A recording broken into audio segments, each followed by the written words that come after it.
Esse meu amigo, meu grande amigo. De pé como você está, abra sua Bíblia, livro de Josué, capítulo 2, versículo 21. Depois vamos ler o livro do Eclesiastes, capítulo 4, e o versículo de número 12. Livro de Josué. Nós queremos concluir aquela mensagem que iniciamos na quarta-feira passada. Quem não estava aqui quarta-feira, levante a mão. Quem não estava na quarta-feira? Todos os irmãos estavam, a moça não estava na quarta-feira. Nós estamos ministrando sobre o fio de escarlata. Este fio de escarlata, ele representava livramento, representava fidelidade. Esse fio de escarlate, ele representava aliança, ele representava fé, representava confiança e o mais glorioso, a mais sublime salvação. Vamos estar lendo Josué capítulo 2 e o versículo de número 21, a parte B. Diga comigo assim: e ela atou.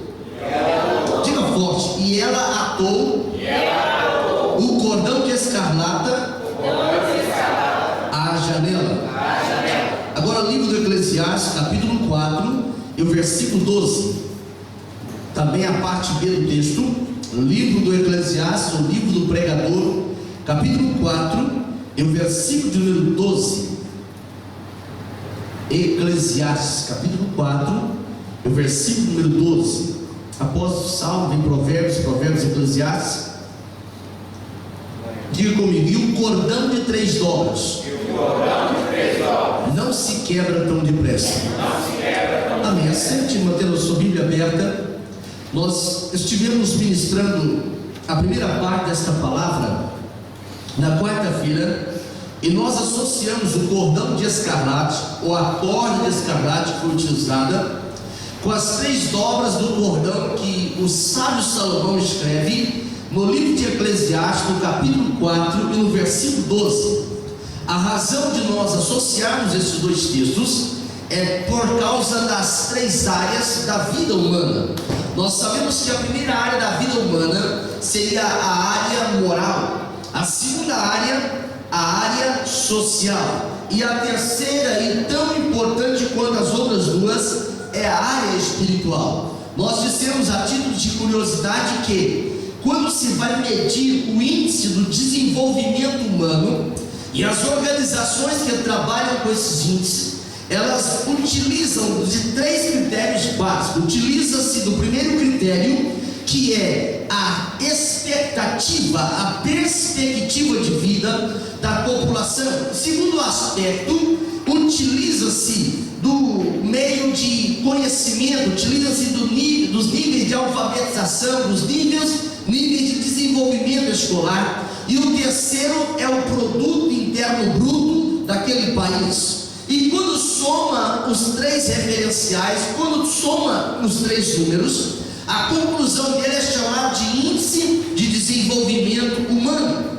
Mas quando se atém à vida de uma pessoa que serve a Deus, a vida, o propósito da vida que Deus preparou para nós, os textos bíblicos, eles amparam-nos, eles nos deixam perceber que Deus, ele não trabalha com a média, Deus trabalha com a plenitude. É por essa razão que quando Jesus, ele estava ensinando os seus discípulos sobre a plenitude, ele disse no capítulo 5 de Mateus, e no versículo 20, se a vossa justiça não exceder em demasia a dos escribas e dos fariseus, vocês não podem herdar o reino dos céus.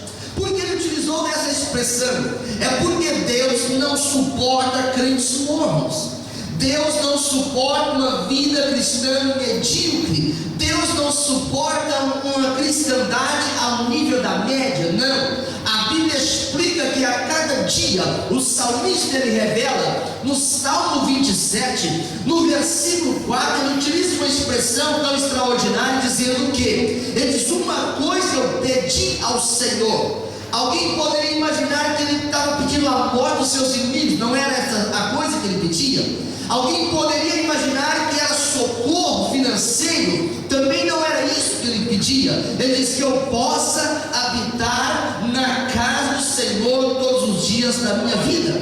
Essa expressão fio de escarlata, ela é conhecida na Bíblia Sagrada de Gênesis ao Apocalipse de uma forma tipológica, de uma forma metafórica, porque esse cordão de escarlate, uma vez que o escarlate é uma cor que está no ciclo cromático, é uma cor pura, é uma cor que não tem mistura, esta cor representa a aliança, esta cor representa o sacrifício expiatório. Então, quando aqueles homens, agora os espias de Israel, eles dizem para aquela prostituta por nome de Raabe que ela deveria colocar a corda de escarlate, o cordão de escarlate na sua janela. E nós entendemos e conhecemos pela Bíblia que a casa de Raabe, a prostituta, ficava sobre o muro de Jericó. E nós sabemos que havia uma sentença de Deus sobre aquele muro. O Senhor, quando chama Josué para vencer Jericó, Jericó era algo que apareceu no caminho do povo de Deus, que não poderia ser contornado, não poderia passar por outra estrada, por outro trajeto, precisava vencer Jericó. É porque a vitória era sobre Jericó, não era uma vitória simplesmente humana, não. A vitória sobre Jericó era uma vitória de Deus contra o inferno. É por isso que o Senhor dá a estratégia que eles deveriam rodear a cidade por 6 dias, e no 7º dia rodear a cidade por 7 vezes, e eles não iam fazer nada menos do que gritar. E quando eles gritaram, os muros vieram abaixo, mas a casa de Raabe prevaleceu. Qual é o segredo? É porque havia sobre aquela janela da casa de Raabe, que estava sobre o muro, a casa de Raabe estava sobre o muro, havia um fio de escarlate. Aquele fio, ele representava o seguro vital daquela família. O fio de escarlata, ele representava a salvação para aquela família.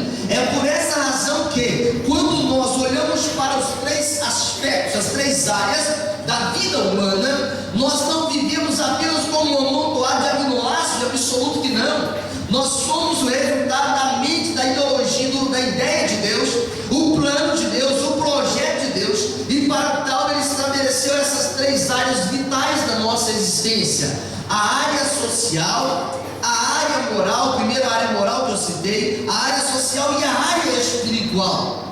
Nós não conseguimos, não obstante conhecer ou não conhecer a Bíblia, desprezar a área espiritual. A área espiritual, ela torna-se palpável para nós, porque nós lemos, estudamos e meditamos e cremos na Bíblia. Mas independente de eu crer ou não crer na Bíblia, todo homem tem a área espiritual. É o único ser da história da criação aqui na Terra que tem possibilidade de ter uma vida espiritual. É por essa razão que o Charles Darwin, o defensor do evolucionismo, ele morreu tentando encontrar o elo perdido entre o macaco e o homem, porque desconhecia essa terceira área da existência, que é a área espiritual. É por essa razão que o homem, criado por Deus, a sua imagem, conforme a sua semelhança, ele é trino, corpo, alma e espírito, e no âmbito das áreas pessoais, ele tem trino também, porque ele tem a área moral, a área social e a área espiritual. Quando nós olhamos para a Bíblia Sagrada, Deus, por não permitir a média,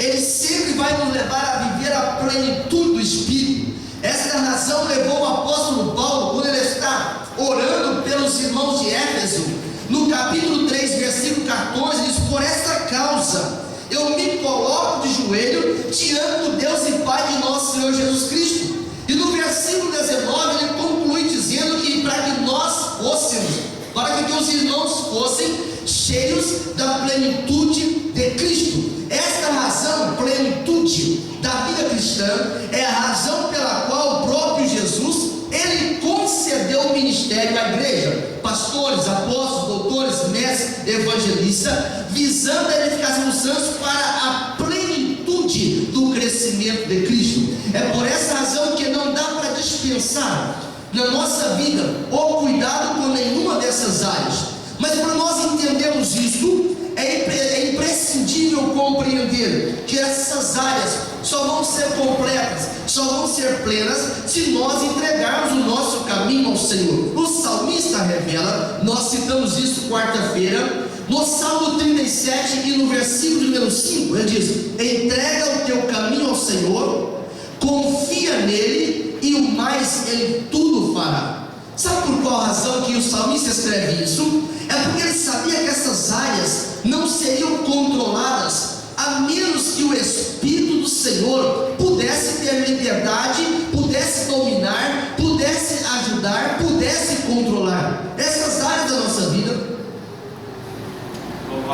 São áreas que são imprescindíveis para que nós cumpramos o plano de Deus.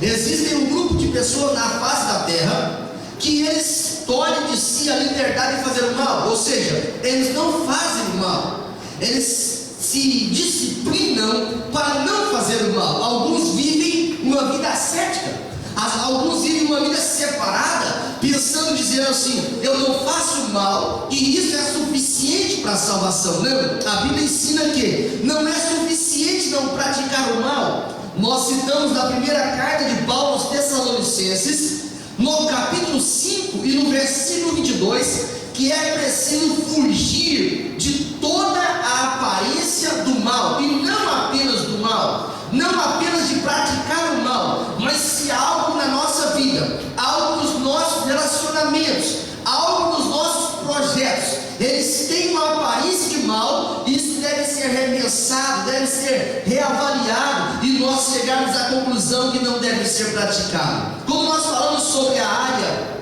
moral, nós estivemos falando sobre a área sentimental, porque na área sentimental é talvez a área que mais derruba gigantes espirituais, porque a área sentimental é uma área que, uma vez que os sentimentos, eles são coisas muito fortes dentro do nosso ser, os sentimentos que são gerados lá no âmago da alma, ele faz muitas vezes a nossa vida transformar-se em uma barbárie.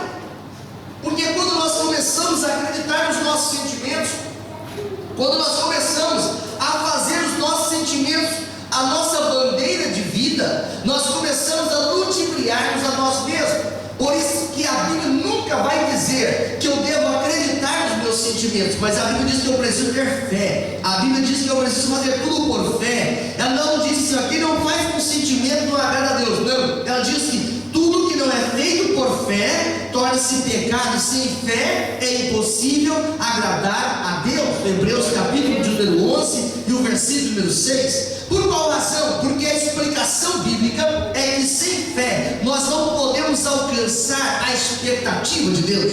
Então, nesta área moral, nós falamos sobre a área sentimental, e nós explicamos que, pelo menos em duas características muito básicas, homens de Deus caíram nesta área. Uns pela insensatez, insensato é o nécio, aquele que não tem o bom senso necessário, que foi o caso de Davi, mesmo sendo um homem segundo o coração de Deus, mas ele foi insensato. Davi, ele começou a olhar para uma mulher que não era a mulher dele, e começou a fantasiar na sua mente, quando ele pensa que não já havia praticado o pecado. E em segundo lugar, esta área, muitos homens gigantes espirituais caíram nesta área, e outros tantos cairão se o Senhor não guardar. É porque endurece o coração fica obstinado. Deus fala e parece que nada acontece, Deus está bradando, parece que a voz de Deus não é conhecida. E o sábio Salomão, quando ele fala no livro de Provérbios, no capítulo 22, versículo 14, ele fala que o homem cujo qual o Senhor se irar, ele cairá pela boca da mulher adúltera. Por qual razão? Porque parece que a única forma que consegue parar alguém obstinado, parece que a única ferramenta que para alguém obstinado, alguém que confia na sua vanglória, alguém que confia na sua capacidade intelectual, alguém que confia nos anos de fé, nos cargos que ele executa na casa do Senhor. E aí Deus te permite, não é que Deus tem prazer, não é que Deus trabalha para isso, não, mas a ira de Deus, a manifestação da ira, ela se manifesta para poder parar, para a pessoa compreender: aqui é Deus quem está barrando, aqui é Deus que está fechando o caminho. Nesta área moral, nós falamos também sobre a área financeira, quando o apóstolo Paulo está ensinando o jovem obreiro Timóteo, na primeira carta, no capítulo 6 e no versículo número 10. Não é que Paulo estava fazendo uma apologia à pobreza, é absoluto que não. Paulo estava ensinando para Timóteo, o amor ao dinheiro é a raiz de todos os males. Porque quando o dinheiro passa a ser a razão da nossa vida espiritual, nós começamos a barganhar com Deus. Quando o dinheiro passa a ser a razão do nosso casamento, nós começamos a fazer trocas dentro do nosso relacionamento. Quando o dinheiro passa a ser a motivação pela qual eu trabalho, aquela empresa que eu trabalho, ela passa a ser apenas um objeto que eu posso ampliar a minha exploração. Quando o país, nós somos imigrantes, o país transforma-se em apenas um recuo onde eu posso explorar, onde eu posso ganhar alguma coisa, onde eu posso subtrair alguma coisa. Eu nunca vou pensar nessa nação como sendo um celeiro de almas que precisam ser alcançados pelo Evangelho. Por isso que esta área, a área moral, ela precisa ser colocada no crivo da palavra do Senhor, porque o amor ao dinheiro gera avareza, o amor ao dinheiro gera negligência. Uma das primeiras coisas que acontecia com o povo de Deus, no decorrer da história veterotestamentária, é que quando eles afastavam da presença do Senhor, quando eles começaram a afastar-se diante de Deus, uma das primeiras coisas que aconteciam, eles negligenciavam dízimos, negligenciavam ofertas, negligenciavam o cuidado com a casa de Deus, começavam a colocar isso em plano secundário. E Deus tinha que corrigir, Deus tinha que disciplinar, porque esta área estava minada. Satanás, o adversário da nossa alma, ele quer que nós vistamos uma capa de ostentação, ele quer que nós vistamos uma capa de auto-justificativa, para que nós sejamos minados, sejamos neutralizados no terreno da vida cristã. Mas o escritor aos Hebreus explica, no capítulo 12 e no versículo 1: nós, porém, que estamos rodeados de uma tão grande nuvem de testemunhas, corramos com perseverança a carreira que nos está proposta, deixando o embaraço e o pecado que tão de perto nos rodeia. Embaraço.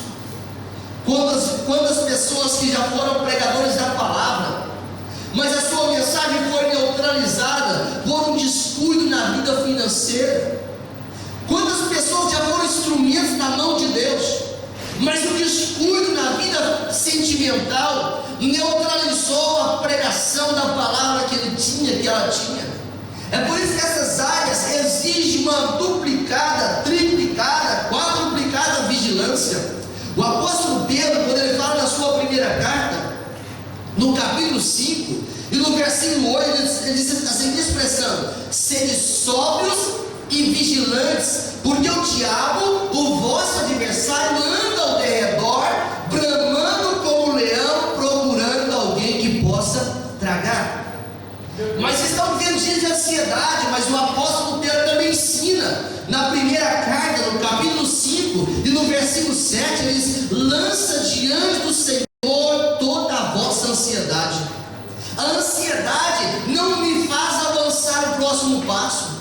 A ansiedade não me deixa raciocinar com clareza dentro da palavra do Senhor. A ansiedade, ela cerceia a minha liberdade. E agora, quando Paulo ainda fala a Timóteo, na primeira carta de Timóteo, capítulo 3, versículo 7, ele fala que é preciso ter bom testemunho dos que estão de fora, para que nós não sejamos afrontados e caiamos no laço do diabo. A nossa vida financeira, a nossa vida sentimental, ela precisa ter transparência. Ela não pode ser motivo de vergonha, de vexame. Se está sendo, é preciso consertar o altar. É preciso colocar o fio de escarlata sobre o muro e falar: Senhor, verta o sangue carmesim uma vez mais sobre a minha vida. A segunda área que nós falamos quarta-feira é a área social, a área dos relacionamentos, a área onde nós compreendemos a verdadeira motivação pela qual nós perdoamos alguém. Perdoar não é sentimento, perdoar não é desejos, perdoar é um ato de obediência, uma atitude. Quando Paulo está ensinando aos irmãos de Colossos, no capítulo 3, versículo 13, ele diz: suportai-vos uns aos outros. Quando a Bíblia revela no capítulo 6 de Mateus, versículo 15, ele diz: se vocês não perdoarem aqueles que te afrontam, o Pai também não vai te perdoar. E se nós não formos perdoados pelo Pai, nós não temos direito à vida eterna. Se nós não formos perdoados pelo Senhor, nós não conseguimos ver o céu pelo lado de dentro. Se nós não formos perdoados pelo Senhor, nós não conseguimos ver a evidência no hino 304: a face adorada de Jesus eu verei.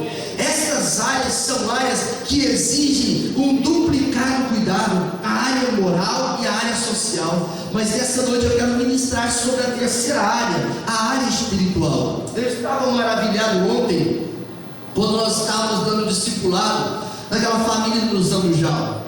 E interessante que a lição do discipulado de ontem fala sobre essas três áreas da vida. Eu fiquei meditando: Senhor, se eu tivesse dado a revista antes, é possível que eu ficaria confuso se era ou não a mensagem para esta noite.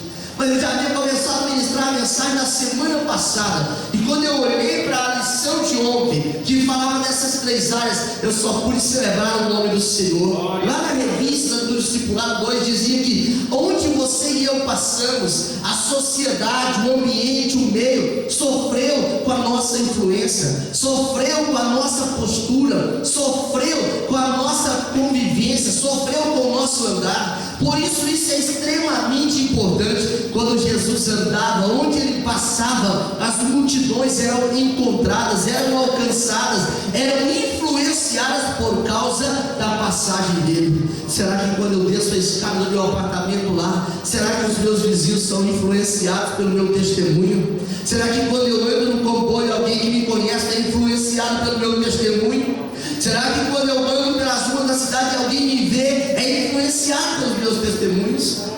A nossa vida moral, a nossa vida social, ela não pode estar desapegada da nossa vida espiritual. Vocês já devem ter percebido, esse é um fato muito notório. As empresas no mundo inteiro, elas têm apenas duas opções: ou crescer ou desaparecer.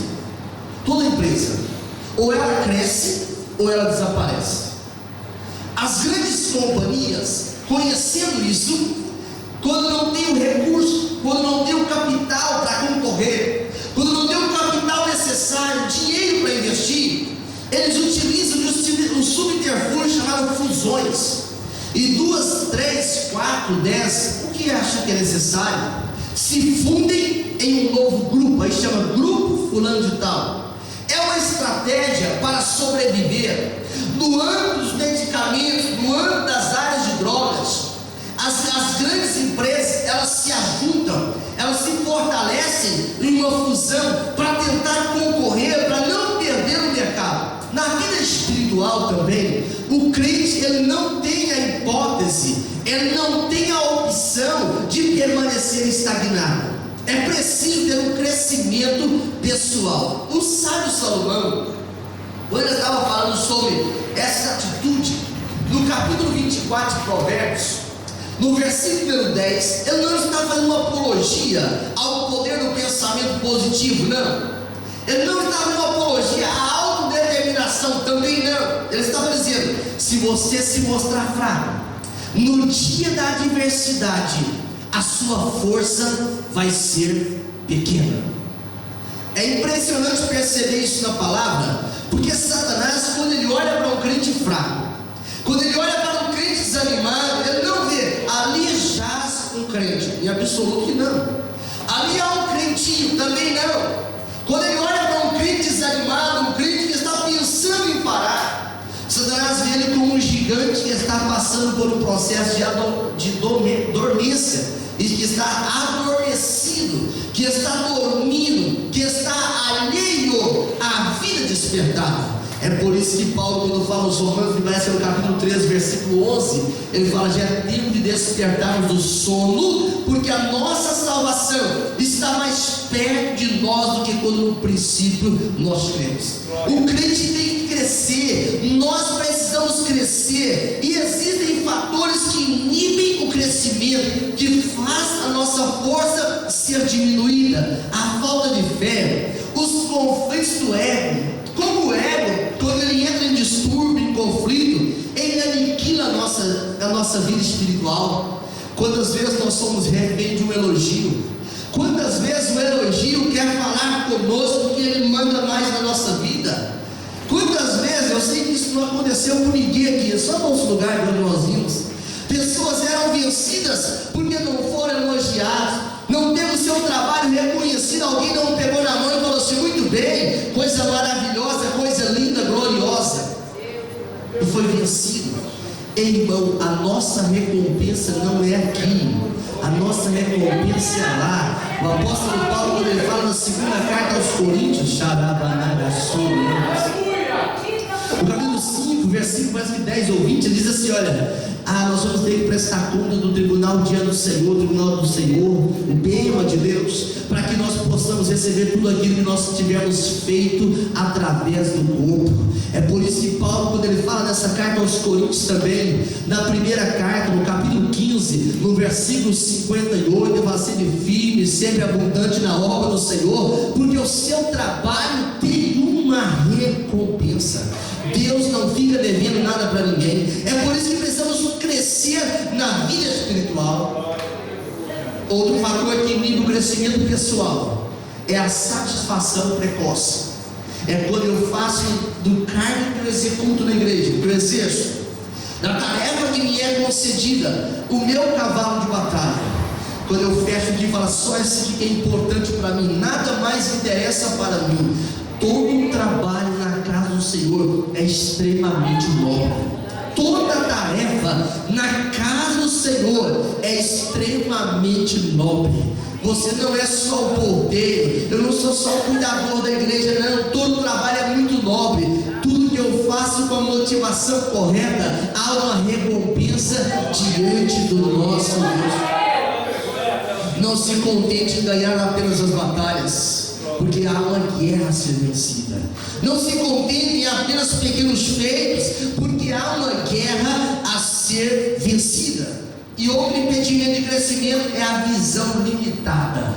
Nós não podemos ver até nas circunstâncias, nós precisamos ver além das circunstâncias. O profeta Abacuque, no capítulo 3, Deus não tirou o profeta da luta.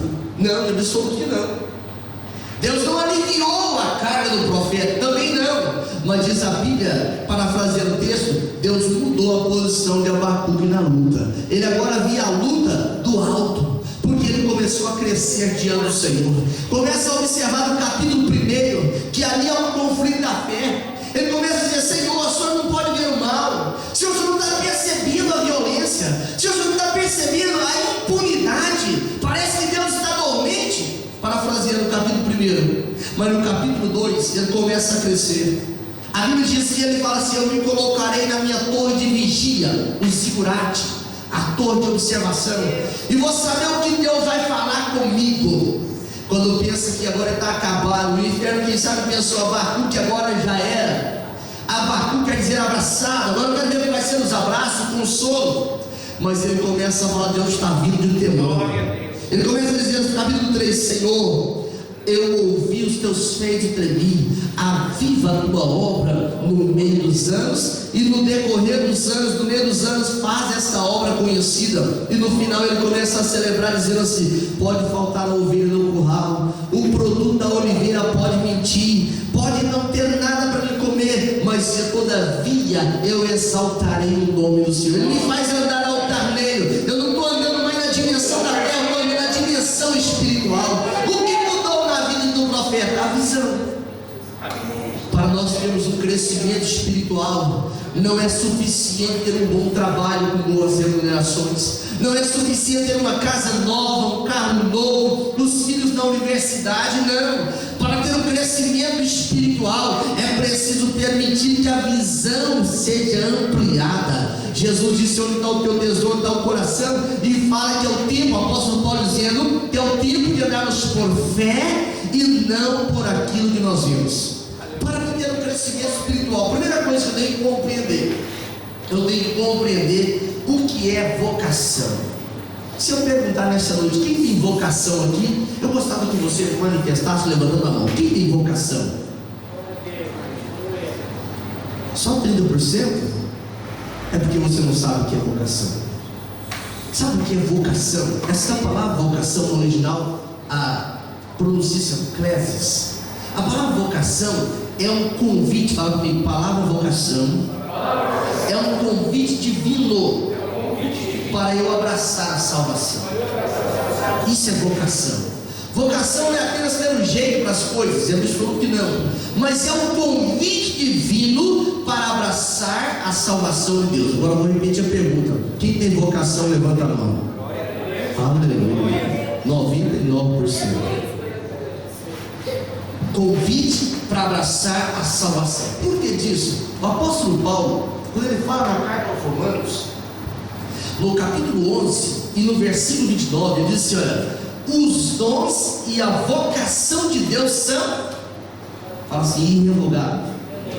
Irrevogáveis. Deus não revoga o seu convite. É por isso que a condição para você ser salvo, o seu parente que não é crente ser salvo, é ele estar vivo, porque essa vocação de Deus é irrevogável. Quando Paulo passa 3 anos e meio no deserto da Arábia, aprendendo com Deus, depois do encontro no caminho de Damasco, o apóstolo Paulo, ele tem as revelações da carta aos Efésios, e lá no capítulo 3 de Efésios, no versículo 14, no versículo 15, ele diz: uma coisa eu faço, eu esqueço. Não é que ele sofria de amnésia, não. Esqueço as coisas que para trás ficam e prossigo para o alvo. A questão diante de mim e prossigo para o alvo. Com qual finalidade? Pelo prêmio da soberana vocação. Para poder viver o prêmio da vocação de Deus, é presenciar as coisas que para trás ficam. Eu não tenho como crescer espiritualmente, eu não tenho como aceitar a vocação de Deus se eu ainda estou casado com o mundo, se eu ainda estou casado com o pecado. Por isso que João escreve: todo aquele que é nascido de Deus, ele não vive pecando. Essa versão é a mais acertada para a tradução, porque o verbo ali está no gerúndio. Não vive pecando, ou seja, não vive na prática do pecado, porque o pecado de idolatria, ele é como se fosse o pecado de prostituição. Quando eu faço uma aliança com o mundo, é como se eu estivesse adulterando com o relacionamento de Deus, com Deus. É por essa razão que é preciso compreender a vocação. Quando eu não compreendo a vocação, o foco ele torna-se caótico, não tem convergência. Eu vou andar para onde me é conveniente, não para onde eu servo. Eu vou caminhar para onde eu recebo mais de tempo presente. Mas quando o meu foco está em Cristo, eu compreendo a vocação, eu começo a me disciplinar para tal. O apóstolo Paulo, ele tinha muitos motivos nobres de oração. E quero dizer uma coisa: muitos motivos que eu tenho na oração não são tão nobres. Não é que sejam errados, estou falando de nobreza. O apóstolo Paulo, quando ele está orando pelos irmãos de Éfeso, ele usa uma expressão assim, no capítulo 4, versículo 1: é por essa causa que eu rogo a Deus, para que vocês andem de modo digno da vocação que fosse chamada. Olha que oração mais nova. Vou traduzir. Paulo estava orando assim: Senhor, eu quero pedir ao Senhor que dá força, que dá compreensão, que dá discernimento, que dá amor, que dá virtude para o povo que eu pastoreio, o povo que eu tenho relacionamentos com eles possam andar aqui como se já estivesse lá, andar de forma digna com a vocação com que é chamado. Lá no Brasil, há muitos anos atrás, eu ouvi esse testemunho. O irmão, ele se desviou da igreja, e aquela noite ele ficou contrariado com algumas coisas na igreja, coisas administrativas, e ele disse: a partir de hoje eu sou crente mais. E ele foi a uma casa de prostituição, e quando ele chegou naquela casa de prostituição, que ele sentou-se, pediu uma bebida alcoólica, e a mulher olhou para ele e falou assim: não vou te dar bebida. Ele disse: eu tenho dinheiro para pagar. Ele disse: mas eu não tenho a bebida para te vender. E ele falou assim: mas isso é discriminação. Ela disse: isso não é discriminação, é porque você não é deste lugar aqui. Aquele homem ficou apavorado. Ele disse: mas você não me conhece. Ele diz: eu não te conheço, mas eu conheço o que você está estragando, que um dia eu estraguei. Um dia eu frequentei a igreja, um dia eu servi a Deus, e eu brinquei com o pecado, e você quer entrar pelo mesmo caminho, mas aqui você não vai fazer isso. Naquela hora aquele homem desarma nas pernas, e ele começou a ver a poderosa mão de Deus dizendo assim: volta para trás. Resultado da oração, resultado da intercessão, porque aquele homem estava jogando fora a área mais importante da sua vida, a área espiritual. Ele volta chorando agora, ele volta pedindo perdão agora, porque ele entendia que a sua vida espiritual, ela não dependia apenas de ter uma palavra de apoio ou de elogio na igreja. A salvação é muito mais alta, a salvação era muito mais preciosa.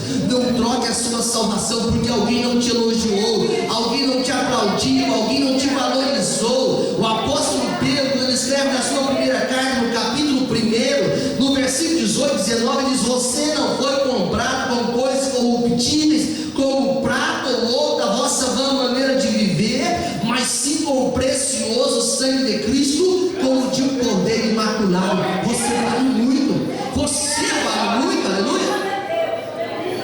Paulo diz: por essa causa eu me coloco de joelhos. E quando ele fala aos irmãos de Tessalônica, o crivo é mais glorioso, é mais forte. Ele fala na segunda carta aos Tessalonicenses, no capítulo 1, versículo 11, diz: para que Deus, essa gente precisava de melhorar, essa gente precisava progredir na vida espiritual. Ele ora assim: para que Deus os fizesse dignos da vocação que eles estavam sendo chamados. Será que se Paulo pudesse estar aqui hoje, pastoreando esta igreja, qual seria os motivos de oração do apóstolo Paulo? Nós que estamos congregando aqui, qual é o motivo da nossa oração para o nosso crescimento espiritual? Essa mulher, pelo nome de Raabe, quando ela coloca o fio de escarlata ali sobre o muro, ela estava rompendo por completo toda a sua aliança com o mundo, por completo, porque aquele cordão de escarlate sobre o muro, sobre a janela que estava sobre o muro, representava que agora ela estava clamando por uma vida diferente. Ela teve um encontro com os homens que poderiam levar à salvação, alguém que poderia anunciar a vocação de Deus. Ela teve a oportunidade agora de ter a vocação de Deus na sua vida. Ela tinha uma vida pregressa, uma vida de prostituição, uma vida de adultério, mas agora aquela mulher, ela resolveu dar uma oportunidade para si, para ter um crescimento espiritual. E quando Jesus Mateus está escrevendo o seu evangelho, melhor dizendo, no capítulo 1, versículo 5, a Bíblia revela que esta mulher mudou de vida. Essa mulher, no capítulo 1 de Mateus, versículo 5, diz que ela mudou de vida, porque ela se casa com Salmão agora. Do relacionamento do Salmão, agora nasce aquele indivíduo que foi o parente remidor de Ruth. Boaz se casa com Ruth.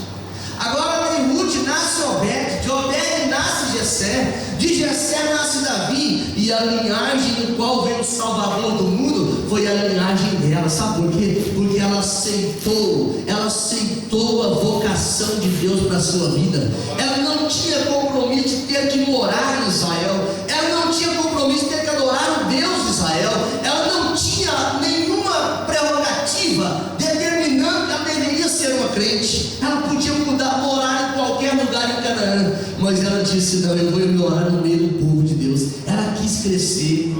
Quantas pessoas eles pedem oração para os crentes, quando as pessoas acreditam na oração dos crentes, recebem o poder que vem da oração dos crentes, a solução do problema, mas não querem crescer espiritualmente. É como se vivesse uma eterna muleta de espiritualidade, onde a sua vida só vai com a oração dos outros. Mas o Senhor, nesta noite, quer nos levar a uma experiência diferente, quer deixar as coisas velhas para trás e prosseguir para o alvo. O apóstolo Pedro ensina isso na sua segunda carta, no capítulo 1, versículo 10, ele diz assim: portanto, irmãos, diga comigo, portanto, irmãos, procurai fazer cada vez mais firmes vocação e eleição. Porque fazendo assim, jamais vão tropeçar. Pedro está falando de vocação e de eleição. A vocação não é por méritos pessoais. Nós cantamos hoje aqui no momento da adoração, no louvor, nós cantamos sobre a graça.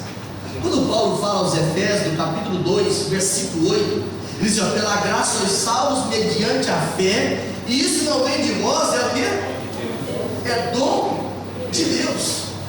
Nós não podemos viver a síndrome do pequeno vaso, ser saturado daquilo que nós recebemos e pronto. Não, é preciso pedir: Senhor, aumenta o vaso, aumenta em mim o espaço para adoração, aumenta em mim a unção, aumenta em mim o quebrantamento. Mas quando eu contento ser um vaso pequeno, um vaso que não tem interesse de crescer, a primeira palavra forte que vem eu transbordo, fico saturado. Eu falo: agora eu vou vir só no ano 2014, estou cheio. Mas quando eu quebro os limites da minha vida espiritual, eu consigo entrar na dimensão do Espírito, eu consigo crescer. Aquele casulo já ficou pequeno, já foi rompido, aumenta. O Senhor começa a dar revelações maiores, eu começo a ter mais intimidade com o Senhor, eu começo a descobrir segredos do Senhor. O salmista diz no Salmo 25, versículo 14, que o segredo do Senhor é para aqueles que o temem. Quanto mais segredo com Deus, maior eu fico. Quanto mais segredo com Deus, mais agigantado eu fico. Não estou falando de ostentação, não. Eu estou falando da graça de Deus. A graça para fazer triunfar, a graça para fazer avançar, a graça para fazer ir pelo alvo. Então Pedro fala assim: fazei cada vez mais firme a vossa vocação e a vossa eleição. Para nós crescermos na área espiritual, primeiro é preciso compreender a vocação. A vocação é a escolha de Deus. Fala comigo: é o convite de Deus para a salvação. Isso é vocação. Agora Pedro falou de eleição. O que é eleição? Eleição é a escolha de Deus. Vou fazer uma pergunta aqui, você responde se tiver coragem. Quem gostaria de aceitar a escolha de Deus para a sua vida? 50%. Aleluia. A escolha de Deus. Eleição é a escolha de Deus. A eleição, a Bíblia chama isso. Já viu quando o Ananias diz: Senhor, esse Saulo aí, olha, vou parafrasear o texto do capítulo 9 de Atos. Esse Saulo não merece, ele veio aqui para acabar com a igreja. Aí o Senhor usa a expressão assim: olha, moi ecloge esquelos. Moi é pronome possessivo, meu. Ananias, ele é meu. Esquelos, vaso, e ecloge, escolhido. Ananias pensou: é um terrorista. O Senhor dizia: não, para mim ele é um vaso escolhido. Para que o Senhor escolheu Saulo? Aí ele explica: para levar o meu evangelho aos grandes desta terra, e eu vou ensinar para ele o que é padecer pelo meu nome. A escolha de Deus para Saulo era para padecer pelo nome do Senhor. Quem não levantou a mão quando eu fiz essa pergunta é por certo de: Senhor, não escolha sofrimento para mim que eu não aceito. Não escolha prisão para mim porque eu não aceito. Não escolha viver uma vida de desafio para mim porque eu não aceito. Mas quando eu me submeto à vontade do Senhor, o livre-arbítrio do Senhor, Deus escolhe para mim aquilo que vai ter um peso grandioso na eternidade. Deus escolheu Abraão porque a sua atitude de sair da sua terra, da sua parentela, do meio da sua religião e ir para uma terra que ainda ia mostrar, a Bíblia diz: isso lhe foi imputado como justiça. Mas para Abraão não foi fácil. Para Abraão foi desafiador romper os limites da família. Como ele conseguia isso? Paulo ensina na carta aos Romanos, no capítulo 4, versículo 20. Na hora da fraqueza, como que ele fortalecia? Não era mandando SMS, não era simplesmente falando 10 vezes: tu posso daquele que me fortalece, não. A Bíblia diz que ele se fortalecia dando glória a Deus. A luta travava, ele dizia glória a Deus. Ficava menos, glória a Deus. Vinha um desafio, glória a Deus. Deus pediu seu filho Isaac como sacrifício, glória a Deus. Deus pediu mais alguma coisa? Glória a Deus, porque ele entendia o que era a eleição. O Senhor tinha escolhido ele para poder decretar bênçãos sobre a vida dele. Estava no livre-arbítrio do Senhor. Então, por isso que para crescer espiritualmente, eu preciso compreender a eleição. Se Deus escolheu Davi para ser rei, Elias não podia querer este posto. Se Deus escolheu Elias para ser profeta, Davi não poderia exigir para si essa posição. Já viu como o boi nunca tenta voar?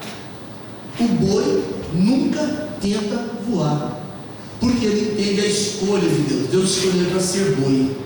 Se Deus escolheu você para pregar a palavra, contente em ser o melhor pregador da palavra. Se Deus te escolheu para ser cantor, contente-se em ser uma pessoa que mexe com o coração de Deus quando você adorar, quando você louvar. Se Deus te escolheu para ser um mecânico, seja o melhor mecânico, porque a escolha de Deus é associada com bênçãos. Amós, ele vem de uma família de boiadeiro. Deus escolheu você vai ser profeta. Ele diz: eu não sei profetizar, eu sou boieiro, minha família da terra, da fazenda, não importa, a escolha de Deus. Jeremias diz: Senhor, eu sou uma criança, e você para de falar que é uma criança, porque eu te escolhi e te dei por profeta das nações. Não é que vai ser fácil, eles vão pelejar contra você, mas eles estão levando você como um muro de bronze, como uma muralha de ferro, e eles vão lutar contra você, mas não vão prevalecer, porque eu sou contigo, eu vou te proteger.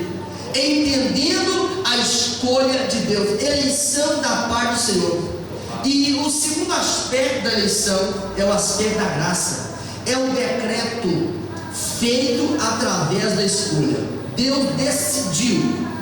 Para Paulo, para sua família, para Saulo, eles imaginavam, criaram ele aos pés de Gamaliel, o sábio do judaísmo. Esse sábio vai ser um rabino muito respeitado, mas eles não imaginavam que a escolha de Deus, que não aconteceu no caminho de Damasco, não. Paulo revela isso na carta aos Efésios, no capítulo 1, versículo 4, que ele escolhera ele antes da fundação do mundo. Deus não escolheu no dia que descobriu o Brasil, não. Deus te escolheu antes mesmo de criar a terra. É por isso que o salmista revela, no Salmo 139, no versículo 16, que todos os nossos dias já foram escritos quando nenhum deles ainda existia. A escolha de Deus. Para Neemias ele era um terrorista, mas para o Senhor ele era alguém chamado por decreto. É por essa razão que quando nós lemos na carta aos Romanos, parece até que a irmã Ingrid citou esse texto aqui domingo pela manhã, capítulo 8 e o versículo número 28 do livro de Romanos: todas as coisas cooperam juntamente para o bem daqueles que amam a Deus, que são chamados segundo o seu decreto. Esse decreto é a eleição por parte do Senhor. Ele nos escolheu. A Bíblia explica que Samuel crescia no primeiro livro, no capítulo 2, versículo 26. Ele crescia, não era apenas diante dos homens, mas também diante de Deus.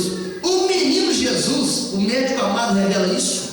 No capítulo 2, versículo 40, ele crescia em se fortalecer no espírito, cheio de sabedoria, e a graça do Senhor estava com ele. Para mim crescer, o meu crescimento pessoal, eu preciso morrer para o mundo, porque se eu não morrer para o mundo, Paulo chama quem não morre para o mundo, na primeira carta aos Coríntios, no capítulo 15, versículo 16, de insensato, porque se não morrermos, nós não conseguimos viver. Se nós não morrermos para o mundo, nós não conseguimos ter uma vida em Cristo. Essa vida em Cristo, porque não adianta apenas crescer. Tem pessoas nessa terra, um exemplo que nós podemos utilizar de êxito nessa terra: Bill Gates começa em uma garagem e é o homem mais rico do mundo, um dos mais ricos do mundo.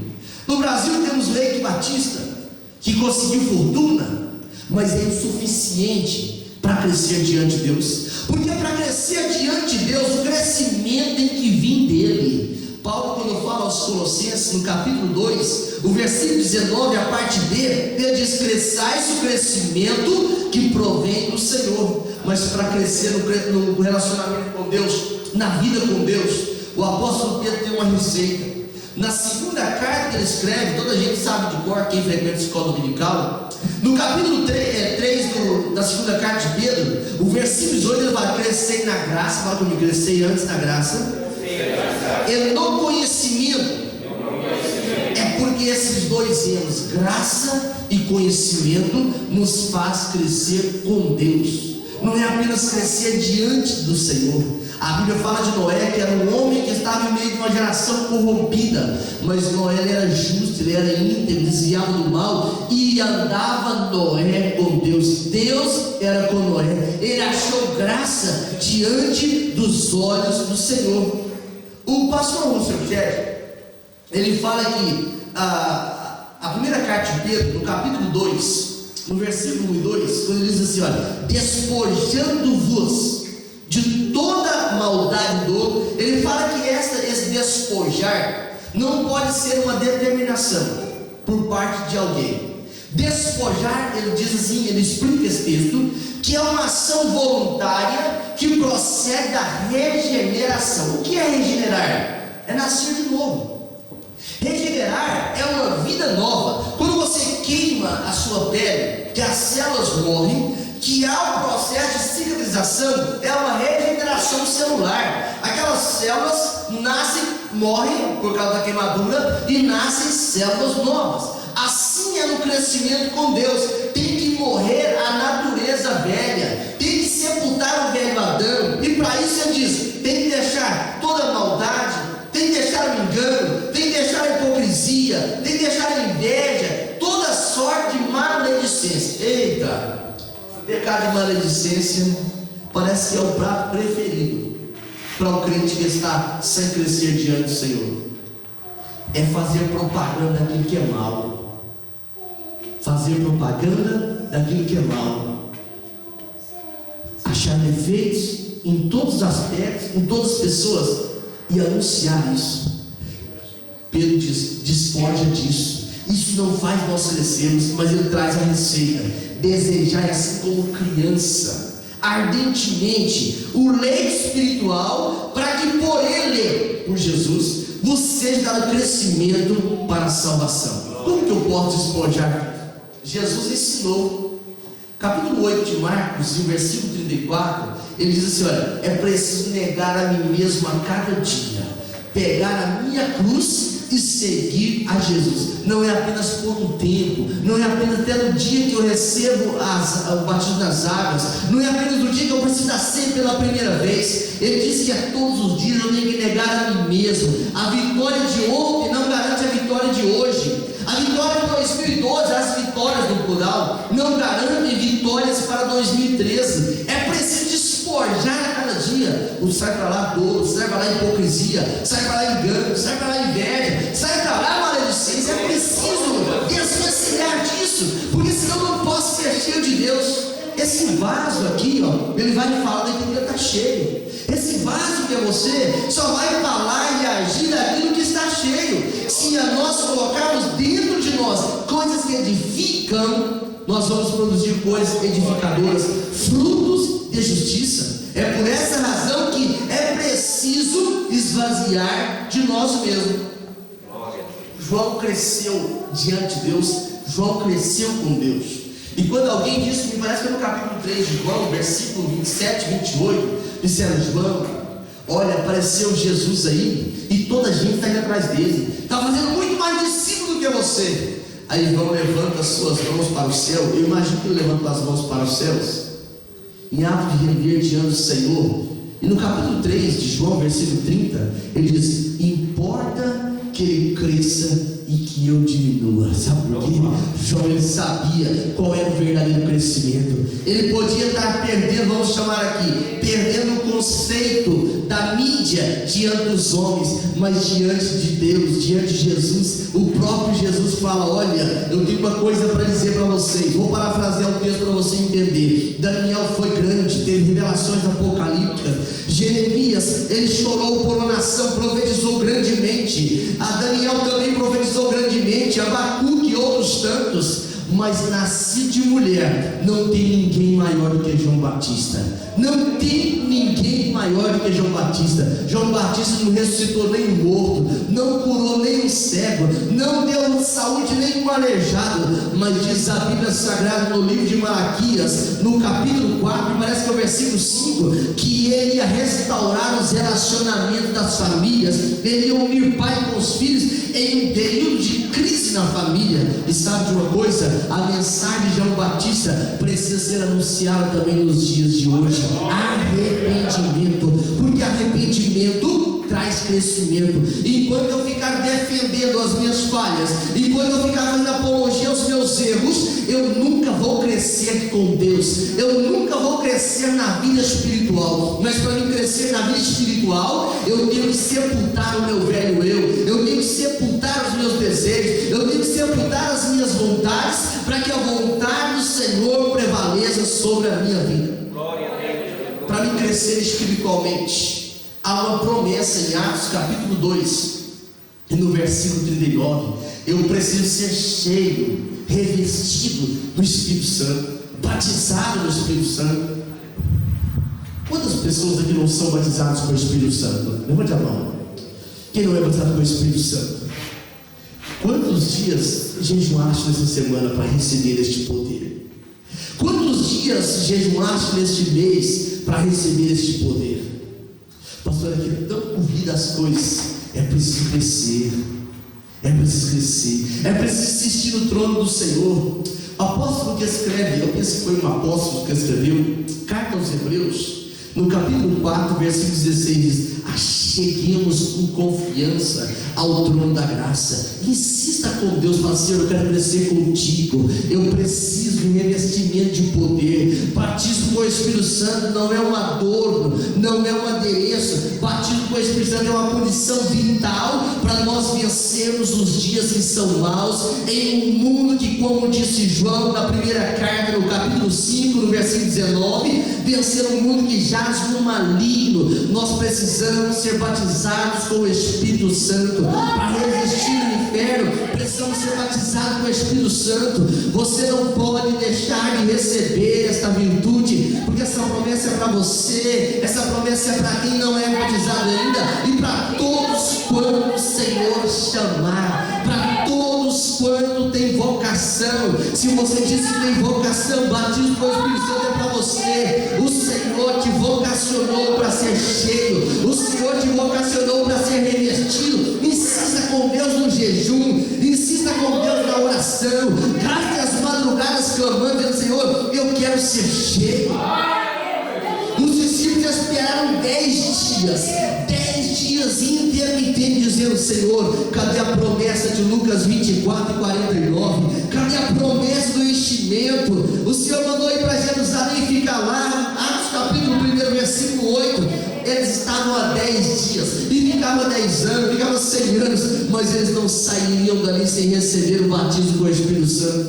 Não precisa de cruzadas evangelísticas para você receber o batismo com o Espírito Santo. É preciso crer, é preciso perseverar, é preciso insistir, porque teve crentes na Bíblia Sagrada que, enquanto estavam dando culto de ensino, eles foram batizados com o Espírito Santo. Outros tiveram que receber o batismo com imposição de mãos, porque não tem fórmula, conta até 3, até 70, não. A fórmula do batismo é buscar, a fórmula do batismo é crer, a fórmula do batismo é acreditar que a promessa é possível, é atual. O profeta Joel explica no capítulo 2, no versículo 28 e 29, que seria tempo de crescimento. Ele fala: eis que eu derramarei do meu espírito sobre toda a carne, e vossos velhos terão sonhos, os mancebos terão visões, e até sobre os servos eu derramarei este espírito. Os servos dos céus receberiam o espírito. Essa promessa é para nós. Pastor, eu já recebi o batismo com o Espírito Santo. O último furo do cinto. Não, Senhor. Não, Senhor.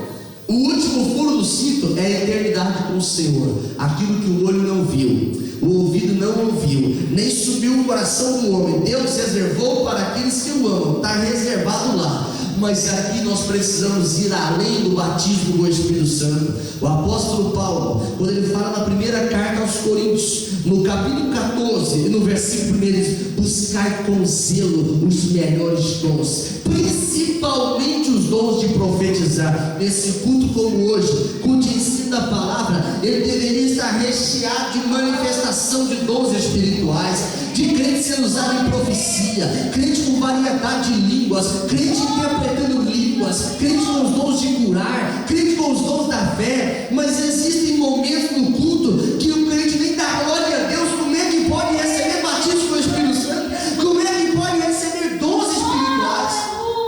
Os dons espirituais não estão perdidos nos achados perdidos de Portugal, não. Os dons espirituais, eles estão dentro de uma promessa da Bíblia Sagrada. É preciso buscar, é preciso perseguir, dizendo: Senhor, eu quero participar da edificação da igreja, eu quero participar do crescimento da igreja. Crescimento da igreja é uma estratégia de marketing, crescimento da igreja é a evangelização e a manifestação dos dons espirituais. O apóstolo Paulo explica aqui e visava um fim proveitoso. Na primeira carta aos Coríntios, no capítulo 12 e no versículo 7, ele diz: o Espírito é dado para aquilo que for útil. Noutra versão, o Espírito é dado para aquilo que é proveitoso. Esta mulher, por nome de Raabe, quando ela deita o cordão de escarlate na sua janela, é porque ela olhou assim e falou assim: a minha casa não vai sucumbir aqui, a minha história não vai acabar aqui.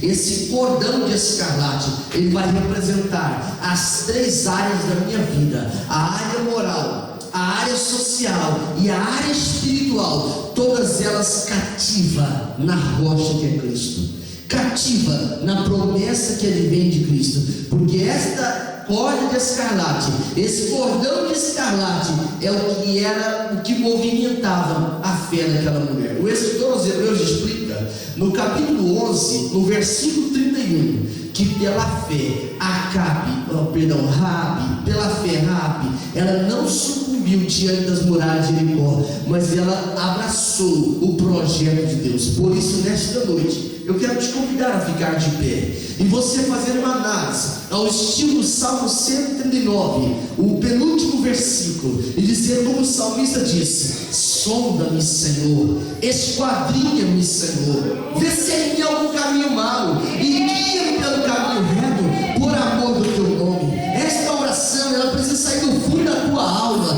se você de fato quer um crescimento com o Senhor. Sabe por quê? Porque nós precisamos alcançar uma estatura que não é a média, a estatura de varão perfeito, a plenitude de Cristo.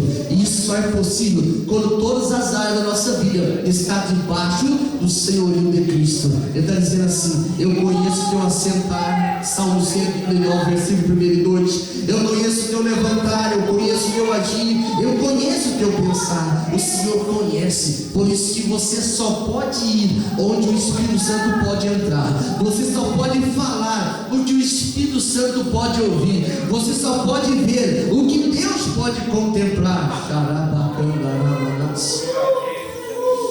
Como é que o mundo olha para nós, carta aberta, lida, ou como o mundo olha para nós como algo obscuro, algo escondido, algo cheio de todo tipo de reservas. Mas nesta noite o Senhor quer te levar a um crescimento espiritual. Nesta noite o Senhor quer me levar a um crescimento espiritual. Hoje estava muito frio aqui. Quando nós chegamos aqui estava por volta dos 6 graus aqui durante o dia. Mas o Senhor estava ministrando esta palavra, ela estava folheando no meu coração. O Senhor quer que nós saiamos da mediocridade e andamos em caminhos elevados, em caminhos altos, em caminhos de crescimento espiritual, onde aquilo que é possível ao Senhor seja realidade para nós. Todas as coisas são possíveis para Ele, então todas as coisas são possíveis também para nós recebermos. O Senhor quer te levar a povo, feche os seus olhos por um instante. O Senhor quer te levar a uma aliança. O Senhor quer te levar a uma dimensão de relacionamento maior com o Senhor. O Senhor quer te fazer sentir o céu, sentir a esperança futura. Começa a contemplar que o Senhor tirou de um charco de lodo, o Salmo 40, versículo 2, colocou os seus pés sobre uma rocha e firmou os teus passos. Esse momento é um momento nobre, é um momento de falar: Senhor, domina todas as áreas da minha vida, entrega áreas da sua vida, aquelas áreas que você está sentindo dificuldade, aquelas áreas que você tem vivido de forma escura. Coloca diante do Senhor nesta noite, porque Ele te ajuda. O Espírito eterno de Deus te ajuda. Você tem que confessar, confesse. Você tem que humilhar, humilhe. Você tem que perdoar, perdoe. Mas você não pode contentar de viver este vazio espiritual, de vir à casa do Senhor não sentir nada. O culto torna-se um fardo. Não consegue adorar, não consegue glorificar, não consegue louvar. Deus não escolheu isso para si. Deus não escolheu isso para você, mas Ele escolheu que você regozija. Ele escolheu que você tenha desejo de ficar todos os dias na casa do Senhor. Ele escolheu que você tenha desejo de adorar todos os dias. Ele escolheu que você tenha paz, tenha sede de entendimento. Ele escolheu isso para você. Ele escolheu isso para mim. Adore por um instante, adore por um instante, glorifique por um instante, celebre por um instante, enalteça o Senhor por um instante. Diga que Jesus é lindo, diga que Jesus é maravilhoso, diga que você agradece porque Ele te salvou, Ele te libertou da cachaça, do tabaco, da prostituição, da mentira, do engano, da inveja, da obstinação, do soberba. Ele te libertou,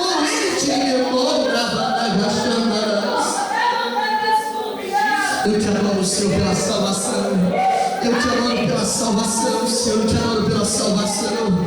Assim como Paulo fala em Colossenses 2:12, me ajude a desenvolver a salvação, Senhor. Eu preciso crescer no caminho da salvação. Eu preciso crescer na manifestação dos dons espirituais, Senhor. Senhor, derrama o batismo do Espírito Santo sobre a igreja. Senhor Jesus, batiza a crente no Espírito Santo. Renova a crente que não era mais renovado. Renova nesta noite. Renova nesta noite. Renova nesta noite. Senhor, manifesta os dons espirituais da tua igreja. Senhor, começando nesta noite. Senhor, manifesta os dons espirituais. Desperta no coração de cada crente uma busca incessante pelos dons espirituais. É assim que nós oramos, é assim que nós cremos, é assim que nós esperamos, Pai, em nome de Jesus. Senhor, soberano Deus e eterno Pai, Pai, te damos graça por mais este culto, Pai, de adoração, de aprendizagem da tua palavra. Pai, que a tua palavra venha nos fortificar e venha criar raiz em nós. Pai, nós pedimos agora que o Senhor nos leve para casa, debaixo das tuas asas. Livre-nos, Pai, de todo o homem sanguinário, de todas as setas do inferno contra a nossa vida. Pai, todos os teus filhos que estão viajando, Pai, meu Pai, guarda debaixo das tuas asas, debaixo das tuas mãos potentes. Também a vida do irmão Darlan, Pai, cuida do teu filho e guarda-o debaixo das tuas asas. Pai, todos aqueles que não puderam estar presentes também, que o teu Espírito pode estar visitando cada um dos teus filhos. Nós te pedimos não só hoje, mas para todo sempre. Amém. Que o amor de Deus, a graça do Senhor Jesus Cristo e a doce e maravilhosa comunhão do Espírito Santo seja com todos que amam e aguardam a vinda de Jesus. O povo de Deus diga? Amém. Antes de você ir embora, você pode trazer a sua contribuição para o presente do nosso pastor até o dia 3 de fevereiro, que é um domingo, tá bem? Para facilitar aí, mas é preciso você falar o que você quer contribuir para nós termos uma estimativa para nós então enfrentarmos o presente.